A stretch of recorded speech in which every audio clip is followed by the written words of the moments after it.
and give me that nice pop on the end of each group. Here it is.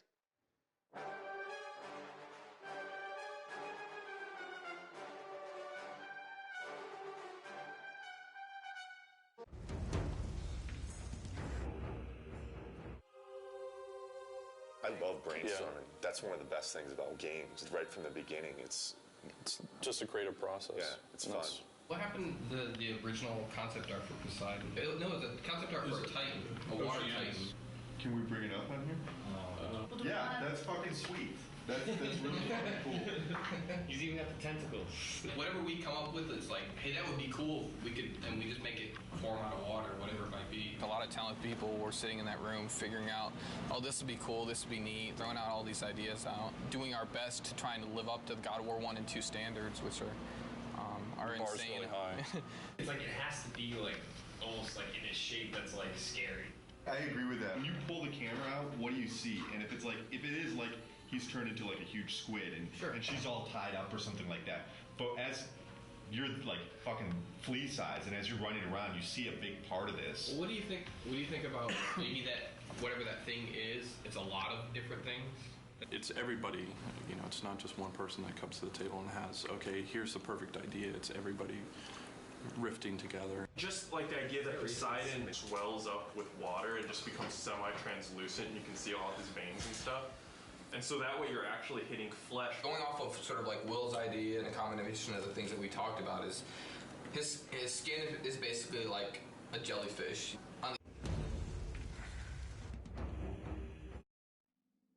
The programmer's role in the game is to help make everything a reality. We make tools that allow the designers and artists to actually make the game.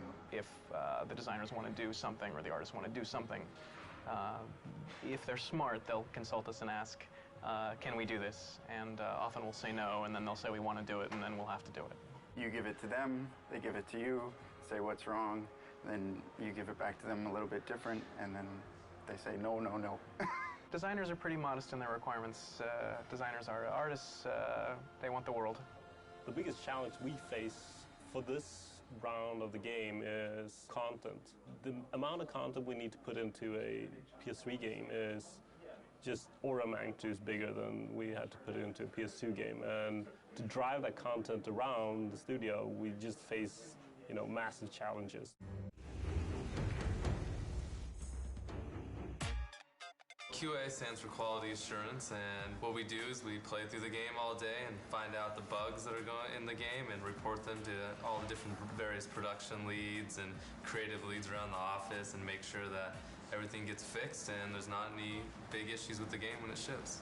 It's our responsibility to make sure the game is appropriately awesome and epic. If there is a big problem area, well, one of us will just like play that area all day long, every day, do everything you can imagine that could break the game, kind of get in the mind of what people playing for the first time, because we play it every single day. Try to do everything possible in that area with every item, every spell, and make sure it's all working and none of that's crashing the game. So this is the kind of stuff we test on before art even gets in. As you see, it's just kind of like some sheets, some blocks.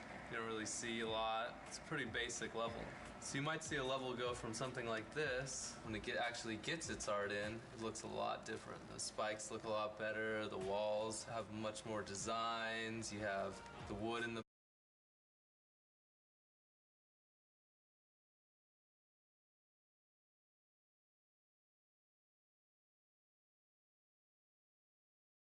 in, and the white one is the one that you came from.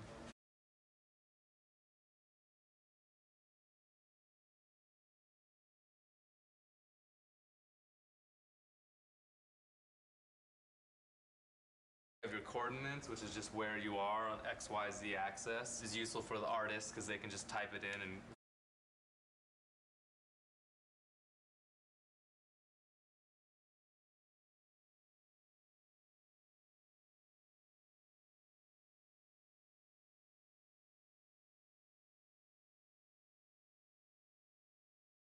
walking through.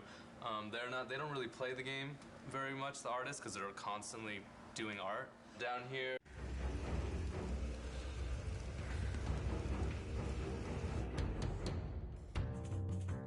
We're not quite artists. Close, but not quite. You know, some of us have artistic skills. But, we're not quite programmers either, although we do write code, right? Once again, not so much this guy. Art helps make the stuff, and we help people use the stuff. Because without us, nothing would get done. There's a huge gap between the engineering guys or the coders and just regular artists. So we kind of bridge that gap. Artists don't understand binary. When a programmer comes over and he's like 00101, it just goes one ear in one ear and out the other, right? Yeah, they think it's a phone number or something. We have to invent things ourselves and come across certain lines that nobody has crossed before. We're good at it though, right? Right here. We're pretty good at it. Yeah. We've done so many crazy stuff in the past that there's nothing that surprises us anymore. The artists were having trouble just building things. And their levels, the environment guys just built huge, gigantic levels. Bigger than this guy. Yes. And the levels themselves, they just get really big, and they'd only need working on a small section of it, just a little portion. And I wrote a tool that lets them pick which parts they want to use and export just that as a level. And to get that, they just came to me with a problem. They wanted to exaggerate Kratos and the torture that he does to his enemies. So we came up with a system called the zipper tech, where basically the animator would use controls to open up wherever the cut is on the character. The character artists would model out wherever the cut will take place, and we'll put the rig on top of that. So here we have the Centaur.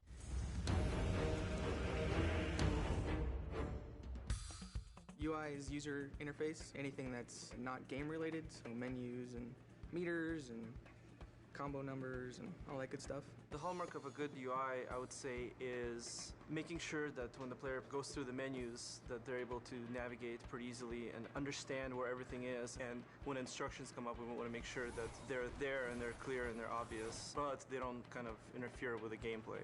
This is what we refer to as the shell. It's the kind of like the intro to the game. Currently, it's our alpha version, so it's somewhat simple, but basically we have a skybox in the background. You can see the clouds animating. This is the real Kratos model. We're actually calling an animation to the character. So when you choose a new game, you get a sub-menu, and you can choose if you want to play an easy, normal, or hard. Very hard is locked out in the beginning. So you can see that when I choose a game, you'll see like the camera pan into Kratos' face, and then a video starts up. So all of that has to be hand-coded. So this is the basis of the Pandora's box, the menu system that we have in-game. So it's a full 3D model, and then I get that in.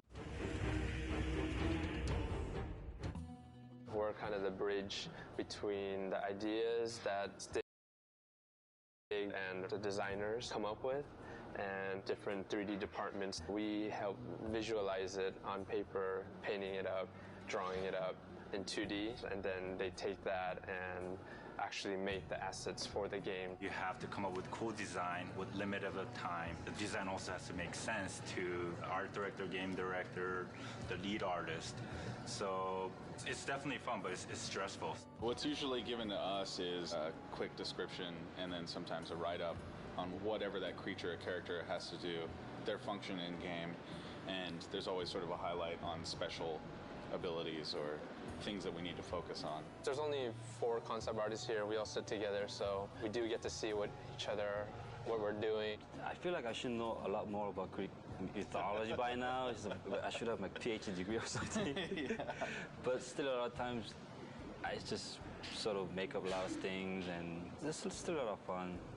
Right now, as you could see on my monitor, working on Pandora's Cage. This is a final concept design that was proved, and it's good to go. But to get to this point, there was a lot of sketches, a lot of color variation, a lot of input that I had to get through. We've tried maybe girls hanging together, or we tried maybe girls holding the fire torch, or we even tried the guys holding a cube, or We even tried the guys holding the torch.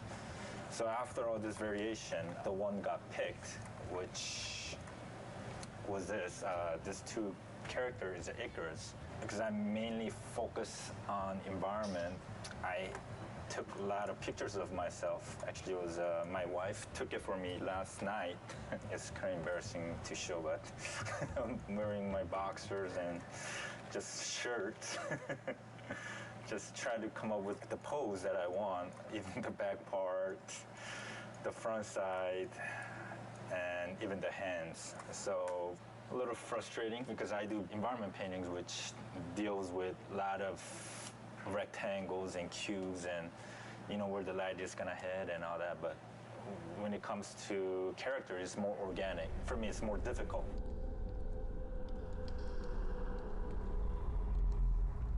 It's palace for the gods. These are the basic thumbnails I showed to director. Then from here, we start to bring in all these location elements where each portion of the buildings are representing different levels. It's not just figuring out the entire look of the place. I also have to figure out elevation of the location and how it's connected. It has to be pretty accurate. Every time I do a second pass on the concept, it raises so many questions again. Feedbacks means change, and after that it raises different questions, and another meeting, and feedback again, and changes. So it started with very ambitious and very inspired task, and then slowly became big headache. But the funny thing is, you never get to see this scale in actual game, because actual gameplay only takes place in this top section here. Like you see, it is the entire concept is being drawn out from the entire mountain towards the balcony area where the most gameplays take place.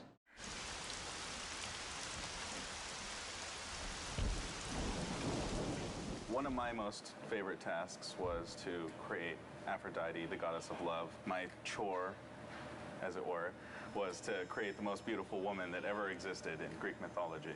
Here I've got some initial sketches. There's a lot of Greek art that involves, sort of the bare breast and things like that. So we were trying to come up with a way of framing these really feminine aspects of this character without being just vulgar. I originally had her hair always bound up, very Greek-like, but they really wanted it hanging down. This is the final three-quarter view of Aphrodite. As you can see, some of the stuff that I had originally concepted in the other pieces did stay. One of the mandates for the character was that she have a girdle made by Hephaestus. Some of the backstory is that Aphrodite was given as a wife to Hephaestus by Zeus. In original Greek mythology, she cheats on Hephaestus by bedding down with Ares, the god of war, the original god of war.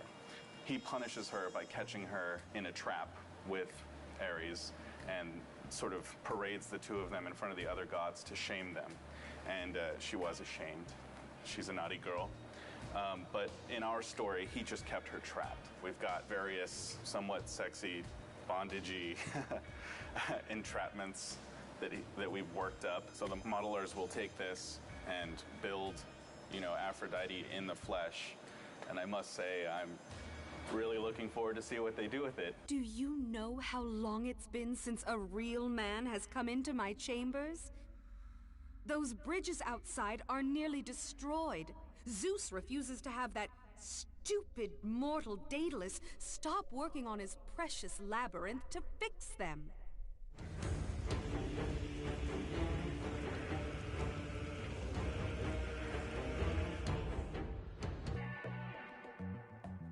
I'm Max Ankar, the senior effects artist, and working on God of War 3.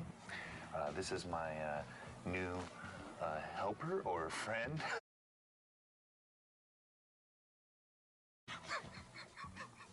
Hold on. Let's restart that. I speak in clicks. Okay, wait, hold on. Ready? This is my partner, Jesse, Cheese Whiz. That's all I can say. I'm working on God of War 3 here, making the greatest effects. Got a partner now, Jesse. He's awesome. It's going to be great having some help on God of War 3. And yeah, cool.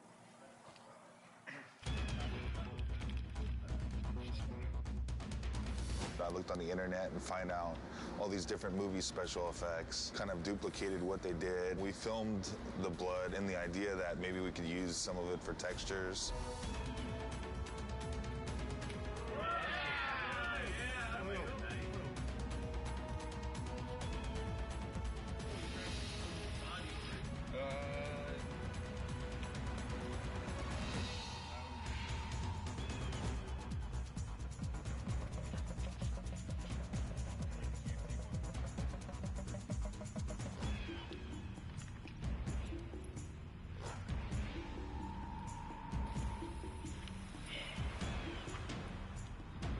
Like a spray instead of the last one just leaking out. This one should spray like kind of like more like an artery.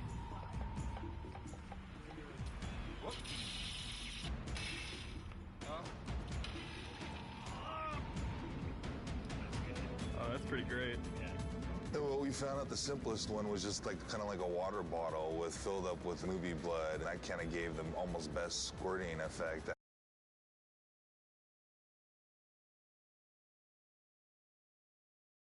Today, I know my partner